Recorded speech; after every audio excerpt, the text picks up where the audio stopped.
Di situ mereka kaget karena ternyata beneran Bonebeard. Bajak laut yang berapa hari lalu mereka kalahkan, tapi sekarang tampilannya kok beda. Di tengahnya ada sebuah patung. Patungnya berwujud gurita, ada matanya satu di tengahnya. この番組はご覧のスポンサーの提供でお送りします。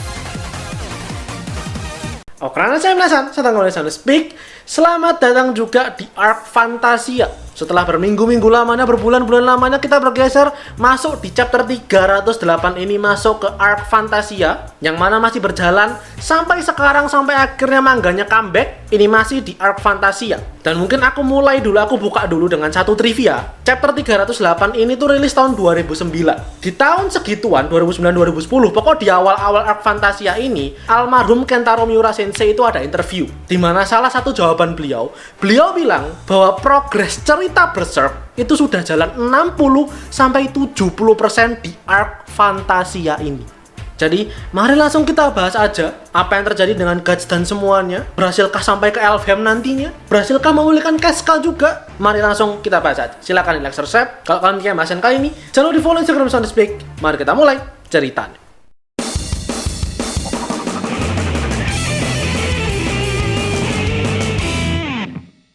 Kembali 4 chapter aku bawakan 308 sampai 311. Mari kita mulai, mari kita buka dengan, kalau kalian ingat berapa part lalu sebelum perang gede-gedean dengan Ganishka, Guts dan semuanya di kapalnya Roderick itu melawan salah satu bajak laut yang sebelumnya pernah ketemu dengan mereka di Vritanis, yaitu bajak laut Bonebeard. Dan sekarang kita cari tahu apa yang terjadi dengan kelompok mereka ini. Kita melihat mereka ada di lautan lepas. Ini berapa hari setelah kejadian kemarin perang itu ya. Setelah raungan astralnya Griffith, ini berapa hari setelahnya kelompok Bonebeard ada di lautan lepas. Mereka berambisi untuk membalaskan kekalahan mereka ke kapalnya Roderick. Mereka mencari mati-matian, ini mana nih kapalnya Roderick. Si Bonebeard keras kepala, dia dengan ambisi dan dendamnya dia pengen mengalahkan Roderick si pelaut ini. Tapi anak buahnya dia bilang, "Bos, ini udah berapa hari kita nyari. Mereka pasti udah jauh juga. Nggak mungkin bisa kita kejar, nggak mungkin bisa kita cari. Jadi udahlah, nggak usah ngoyo lah, nggak usah dikejar banget."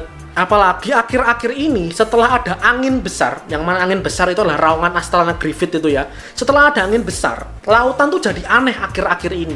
Banyak rumor juga katanya ada kapal berhantu, ada monster laut segala macam. Jadi kayak kelihatannya bakal berbahaya kalau kita ngejar-ngejar terus kapalnya Roderick ini.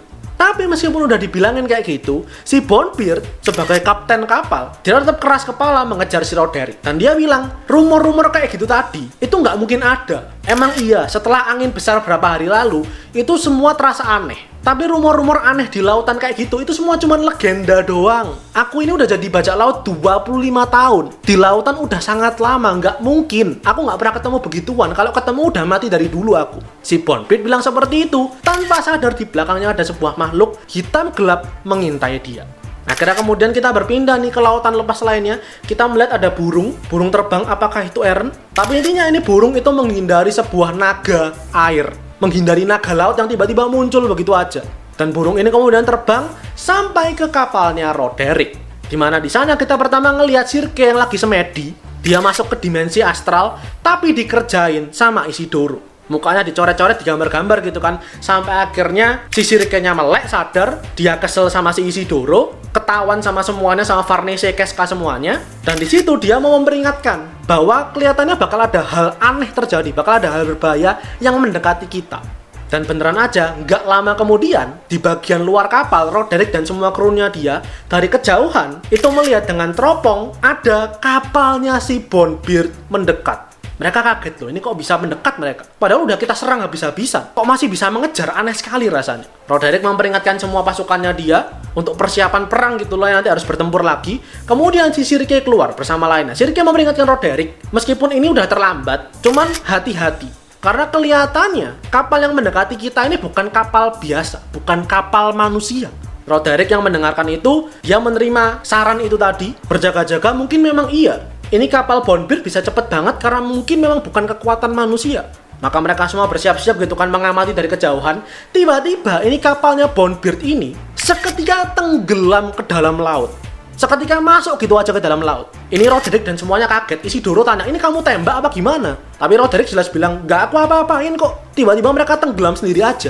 Tapi di situ mereka semua sadar dan Sirke memperingatkan, ini jelas udah bukan kapal biasa, ini jelas kapal berhantu. Dan mereka masuk ke dalam laut itu untuk menyerang mendekati kita. Maka di situ Roderick bilang ke nahkodanya dia untuk berubah haluan, pergi secepat mungkin dari sana. Tapi sayangnya itu terlambat. Tiba-tiba kapalnya Bonbeard keluar dari dalam laut, langsung mendekati, langsung menghadang Seahorse-nya Roderick.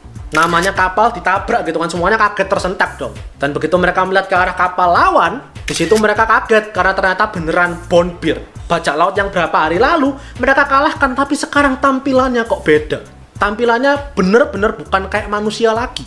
Mereka sudah bersatu dengan iblis, kayak dikutuk oleh Davy Jones. Di situ Bonbeard yang mengenali semua musuh-musuhnya ini, terutama Isidoro sebelumnya ngehajar dia di Vritannis, Roderick ngancurin kapalnya dia 2 dan pasukannya dia juga. Di situ dia merasa inilah saatnya, saat yang tepat. Dengan kekuatan dari iblis akan kubalaskan kekalahan dan rasa maluku.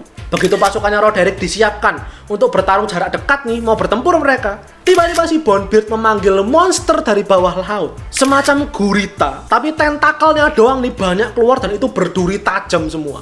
Oh, di situ porak-poranda kaget semua nih pasukannya Roderick. Karena berapa tahun maksudnya mereka berlayar di kapal, berlayar di lautan, nggak pernah dong ngadepin yang kayak gini. Dan dengan momen ini, momen panik ini, Bonbeard melayangkan serangannya dia. Kapal Seahorse-nya Roderick langsung seketika kacau balau, diserang habis-habisan sama monster tentakelnya ini. Semua porak-poranda kesana kemari. Ini Serpico, Roderick, Isidoro bertahan. Mereka melindungi semua yang ada di kapal dengan pedang mereka. Tapi tiba-tiba dari bawah dek kapal ada yang naik ke atas dengan armor hitam tebalnya dia. Dia merasakan tanda tumbalnya berdarah dan tiba-tiba sang Kuroi Kenshi, Guts, menyerang tentakel-tentakelnya ini. Guts naik ke atas kapal, dia bilang, aku sekarang lapar. Ini tentakel, ini gurita bisa dimakan atau enggak.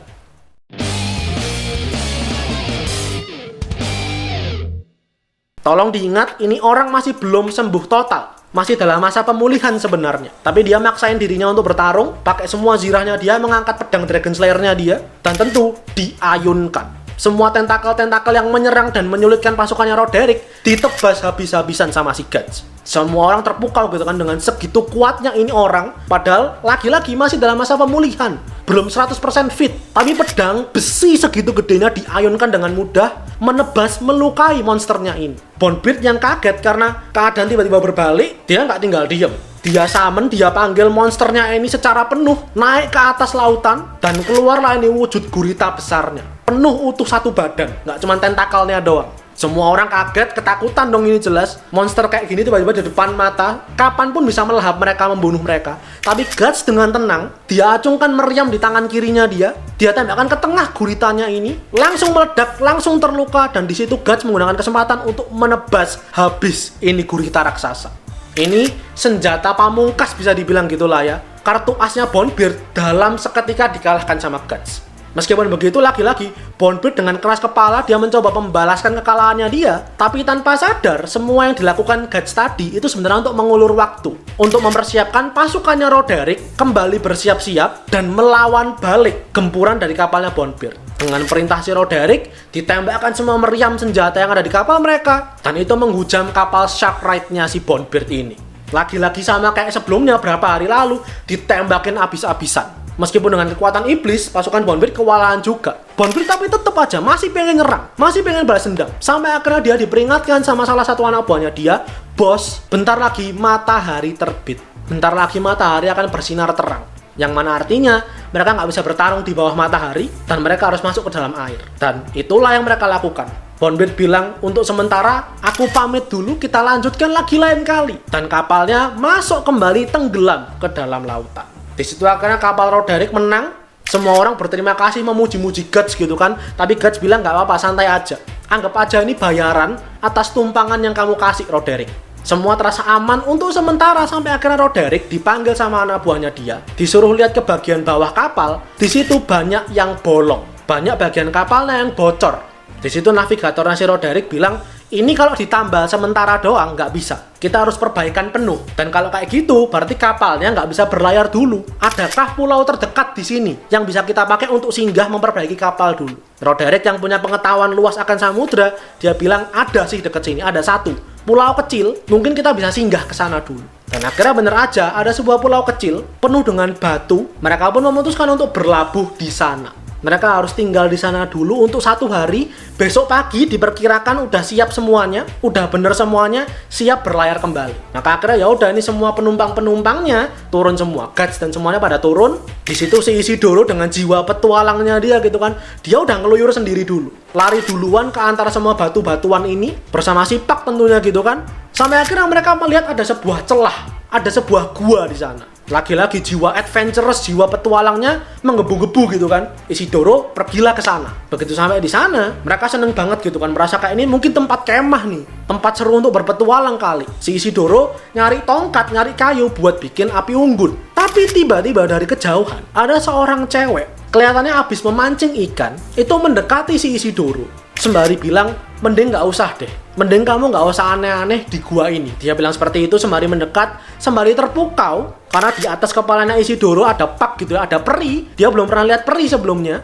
Dan yang mengejutkan, ini cewek bisa melihat peri yang mana makhluk astral gitu kan. Tapi kemudian si gadis ini memperingatkan Isidoro, kamu jangan masuk lebih dalam, kamu jangan kemari.